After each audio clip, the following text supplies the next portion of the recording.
সরকার পতন হওয়ার পর থেকেই বিভিন্ন পত্রিকার পাতা খুললে কিংবা গণমাধ্যমের বিভিন্ন সংবাদগুলোতে চোখ রাখলে যে বিষয়টি সবথেকে বেশি এখন চোখে পড়ছে সেটি হচ্ছে সংখ্যালঘুদের প্রতি অত্যাচার বা অবিচার। দর্শক, আমি এখন আছি ঝিনাইদহের বিভিন্ন সংখ্যালঘুদের সাথে কথা বলে তাদের কাছ থেকে জেনে আসি এই বিষয়টি কতটা সত্যতা এবং তাদের উপরে কোনো অত্যাচার অবিচার হয়েছে কিনা।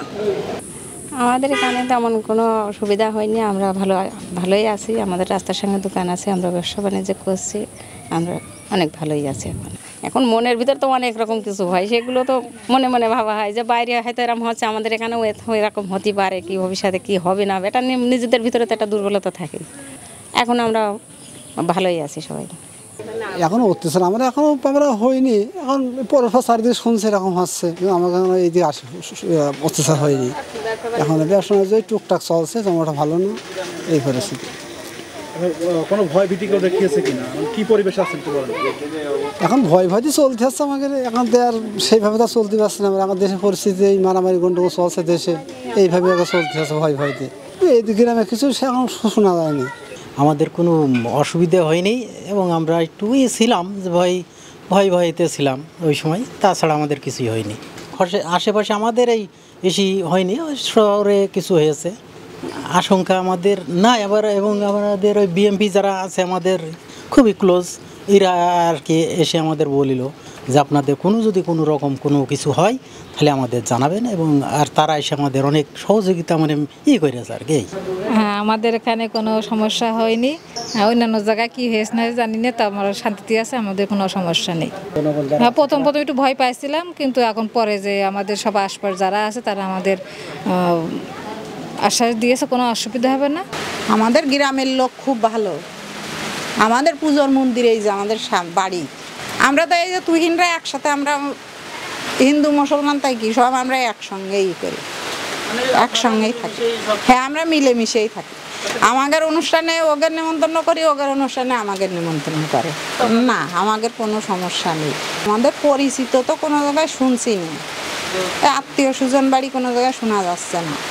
মোবাইলে দেখা যাচ্ছে, টিভিতে দেখা যাচ্ছে, তাই ছাড়া আমাদের আত্মীয় স্বজনের মধ্যেও কোনো সমস্যা নেই। আপনারাও যেরকম জানছেন শুনছেন, আমরাও ওরকম জানছি শুনছি। কেবল আমাদের এইখানে এখনো পর্যন্ত আজকে পর্যন্ত কোনো অসুবিধা হয়নি।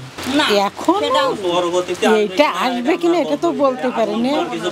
আশঙ্কা তো যেহেতু আমাদের সম্প্রদায়ের পর একটু হচ্ছে, এটা জানতে পারছি। এখন এর পুনরায় কি হবে বললাম, এই যে আমি একবারে যে আমাদের আজকে পর্যন্ত আমরা ভালো আছি। হ্যাঁ, বর্তমান যে কার্যকলাপ শুরু করছে বা হিন্দু সংখ্যালঘুদের উপরে যেরকম করছে, এগুলো যদি চলতে থাকে বা তারা যদি নিরাপদভাবে এরকম পালন করে বা সবাই করে, তাহলে তো শান্তি সুস্থভাবে বসবাস করবে। সাহস যুগাচ্ছে আমাদের এখানে যারা আছি আমরা হিন্দু মুসলমান দিয়ে সবাই এখনো পর্যন্ত আমাদের উপরে কোনো চাপ বা কোনো কিছু হয়নি, সবাই মিলেমিশে আছি এবং পরবর্তীতেও থাকতে পারি যাতে সেইভাবে তারা যেন করে।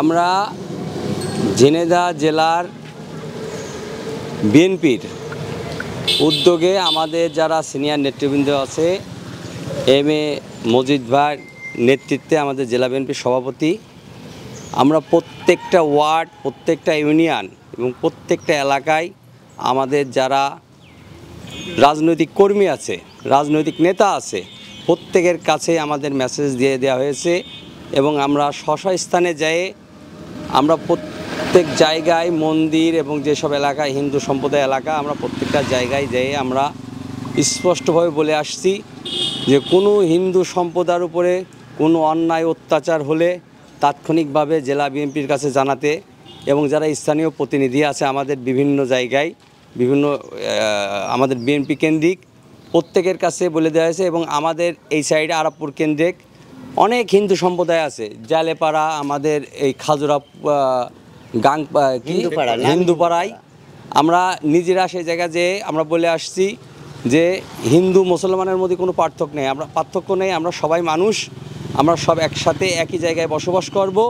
আমাদের ভিতরে এই কিছু কুচক্র মহল এই ইন্ধন দিয়ে এই ধরনের অপপ্রচার চালাচ্ছে, আপনারা এগুলো বিশ্বাস করবেন না। যদি কোনো হিন্দু সম্প্রদায়ের উপর কোনো রকম কোনো অন্যায় অত্যাচার হয়, আমরা স্থানীয় যারা নেতৃবৃন্দ আছি তাৎক্ষণিক আপনারা আমাদের জানাবেন, আমরা তাৎক্ষণিক পদক্ষেপ নেব এবং এটাও বলে আসছি যে যে কোনো রকম যদি কোনো কিছু করতে আসে আপনারা তাৎক্ষণিক ধরে তার বাঁধে রাখবেন, সে আমাদের দলের লোক হোক আর অন্য দলের লোক আর যারই হোক না কেন, আমরা সেটা আইনগতভাবে যে ব্যবস্থা নেওয়ার আমরা সেটা প্রশাসনের কাছে আমরা সে ব্যবস্থা নেব।